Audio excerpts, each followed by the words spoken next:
Let's quickly speak to a legal expert, Ulrich Roux, who is going to help us also answer that question that came there from Kamogelo Sekwe. Good morning, Ulrich.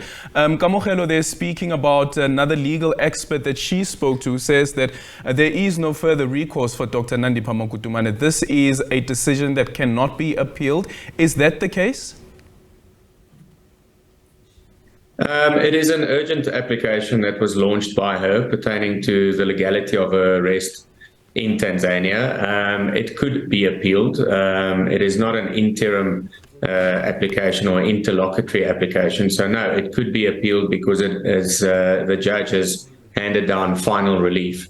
But remember, this must not be seen to be in conjunction with her pending criminal matter and where she can still apply for bail. So this was a separate application saying that her arrest in Tanzania was unlawful and that she should not have been brought to South Africa. It can be appealed. Sure, and nothing to do with the charges that she currently faces.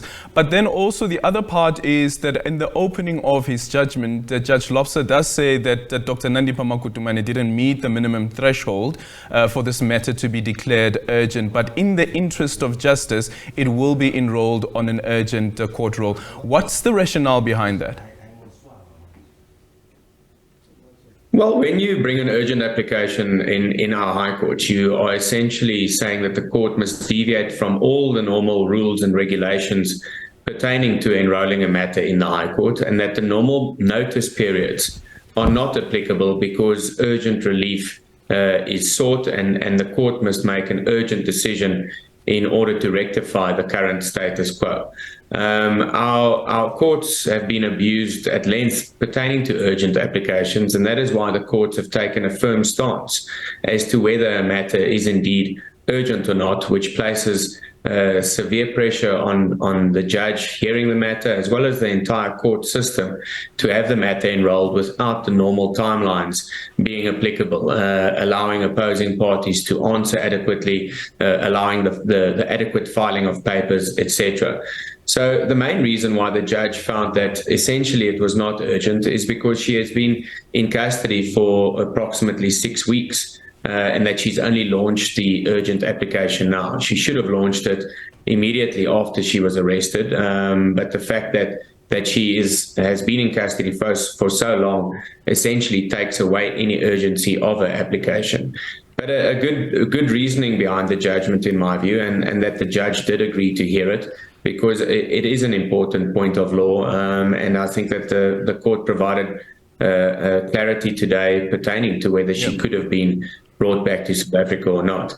I do think, however, that the application was toothless from the outset, because if the court had found that she had not been brought to South Africa legally and that she should have not been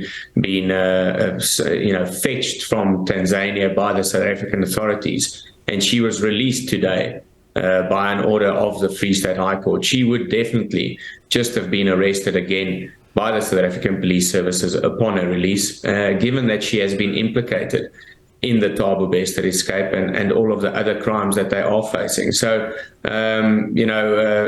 clarity on the urgent application, but I think at the end of the day, even if it was successful, she would not have been released and she would have not received the relief that she sought. Well, at the core of this application also, Ulrich, was the argument that this was a disguised extradition, and the court has actually found that as well.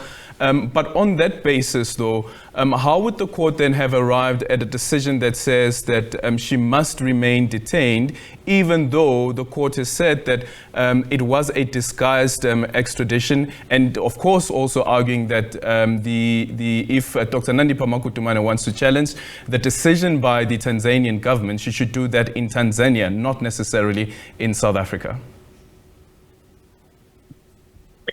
Yes, so remember the most important point in my view is that she was in Tanzania illegally. She had entered the borders of Tanzania by fraudulent means. She did not have any stamps, legal stamps in her passport confirming that her presence in Tanzania was lawful, and accordingly, it was at the behest of the Tanzanian Home Affairs to detain her. But then the second phase of the investigation kicked in, and that is that there was mutual legal assistance between South Africa and Tanzania. The South African authorities arrived there and said, this woman, there is a warrant of arrest for her in South Africa, and we need your assistance to take her back to South Africa so that she can face the charges that she's currently faced with in South Africa. And that was then agreed upon between the Tanzanian and the South African authorities. The most important point, however, as the judge made in his ruling, or pointed out in his ruling, is that she willingly came back to South Africa. She said that she wanted to return. She wanted to be with her children. She was never handcuffed in Tanzania. She was never blindfolded. She was never manhandled and bungled onto a plane. She willingly got onto that plane. And upon her arrival in South Africa at Lanseria Airport, she was, of course, arrested by the South African authorities based on the warrant of arrest that had been issued for her. So, it's an interesting point of law. It's of course the argument between extradition and deportation. Yep. The judge found today that it did come across as a veiled deportation by the Tanzanian authorities. Of course, there was no applications to that effect. So I think it can be put down to the fact that there was mutual legal assistance between the Tanzanian authorities and the South African authorities, and the fact that she was illegal in Tanzania allowed the Tanzanian authorities to reach that agreement with the South African authorities. Could that particular finding by the court be grounds for an appeal? Well, one would have to wait and see. As I've pointed out before, even though they can appeal this, I don't think that it would be in her interest whatsoever, because as things stand at the moment, she is currently facing criminal charges. She is in South Africa. And if she were to be released from custody in South Africa, she would merely be arrested again in order to stand trial for the criminal charges that she is facing. So even though it is appealable, I would be very surprised if they do indeed proceed to appeal this, because it would in effect be a toothless appeal, in my opinion. Okay, and then just a quick final one, Ulrich, is looking at the papers that were submitted in this court, could the arguments that were advanced in this court also be used during the trial? And also because some people are already pointing out that what's clear and evident from the statements that have been handed over in court is that she wasn't forced to Tanzania. She wasn't kidnapped by Thabo Bester in South Africa and forced to be in Tanzania. It almost sounds as though that there was consent from her end to be party to Thabo Bester's escape. Yes, certainly. So the first part of your question, any affidavit that is deposed to under oath, so all of the affidavits that have been lodged in these urgent High Court proceedings can be used in the criminal proceedings.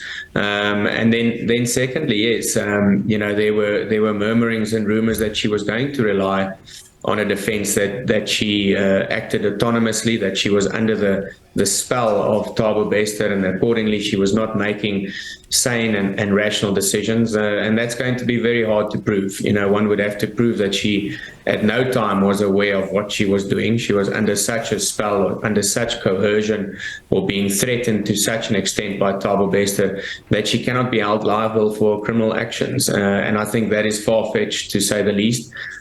She was instrumental in the allegations that they are facing of the faking of a death of Thabo Bester whilst he was in custody, the smuggling in of a dead person into the jail to conceal his escape, then them staying in her Hyde Park house for a lengthy period of time before then making the decision to flee to Tanzania. And then interacting with the Tanzanian and the South African authorities. I think it is very far-fetched to think that she at no time knew what she was doing, and that she knew the repercussions of her actions. So I don't think that defense would be successful whatsoever. Thank you so much for your time, Ulrich Roux, a legal analyst, following the judgment that was handed down in the High Court in Bloemfontein that has now dismissed that application by Dr Nandipha Magudumana.